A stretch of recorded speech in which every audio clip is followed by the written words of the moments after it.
Hi there, today we are going to create this interactive menu button in Framer. Let's start by writing down menu. Let's right click it, create add stack. Then we will bump up the padding a bit. Top can be 16, 24, 16, 24. Let's add a border for it. Let's increase the radius and add a fill. And you can, by the way, use whatever visualization you want. This is just an example for this case. And then next up, let's create a component out of it. We can call it menu. And now you can see we have this variant here. Let's add another one by pressing the plus button next to it. And actually before that, let's create a frame for this text. Make sure that it's set to be fit and fit. This way, now that we go to edit this one, you can see that it's actually responsive. And then let's add a variant 2. And here you can see you have the stack in here. You can name it if you want. You can actually do whatever you want through the variant 1. Let's name it navigation. And you can see it updates in the variant 2 as well. And now create as many duplicates as you have pages in your project. As you can see, we have 4 pages here, so we will create a 4th one. And you can update the content to be similar to your pages. So we will have home, about,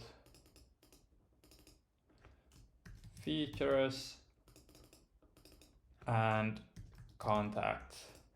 And as you can see, it's a bit tight now, so let's add a bit more padding to the sides, and also let's increase the gap between those items a bit. But as you can see, it's not interactive yet, so we have to first add a interactions between the 2 states. So you can either drag from here or select from the top right corner, but dragging and dropping here is easier. So you can just set it to be mouse enter from variant 1 to variant 2, and vice versa from variant 2 to variant 1, set it to be on mouse leave. And now if you go back to the previous or the preview, you can see that it actually works nicely now.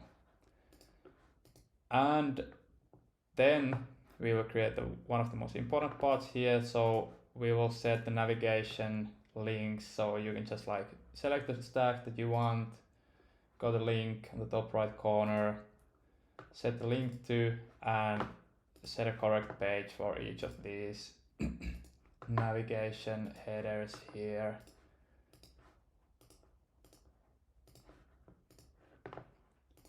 And here we go. So the button should be pretty much good to go now. And we can go back to the home page. And now you can see if you go to preview this page, go to menu, it works. And if you press from here about,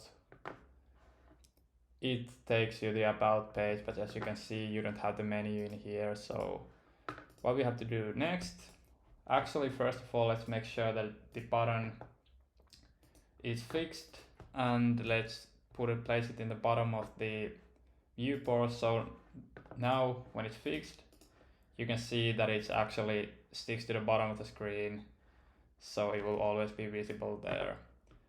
But yeah, let's copy it and paste it to the second page. You can see it should be already automatically fixed there.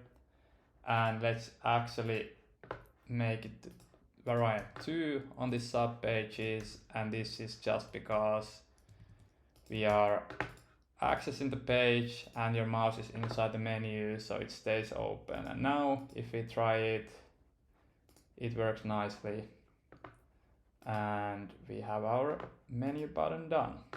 Just to demonstrate why we put the frames inside the menu component, let's duplicate the component we just created, and now you can see it is the same one that we had before. But now when we go inside this variant 2, go to navigation, we can for example use this as a sign up. Let's go there, let's down, sign up, and then let's actually increase the padding. Actually before that, let's make sure that the height is actually set to fixed so it doesn't change the size. But now we will go to padding. Let's put top 8, bottom 8, and perhaps 16 and 16 here. Let's put a fill color here, increase the radius.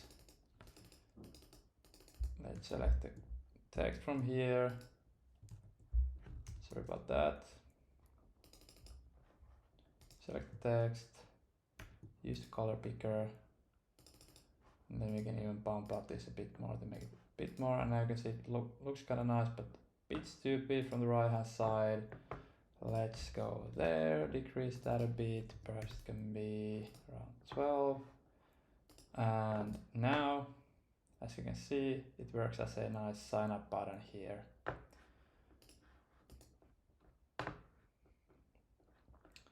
But there you go, and I will share the link and remix files inside the comments so you can get an access to this file if you want. I hope you found this tutorial helpful, and if you have any questions, feel free to leave them in the comments below, and don't forget to like and subscribe for more tutorials in the future. Thanks for watching and see you later.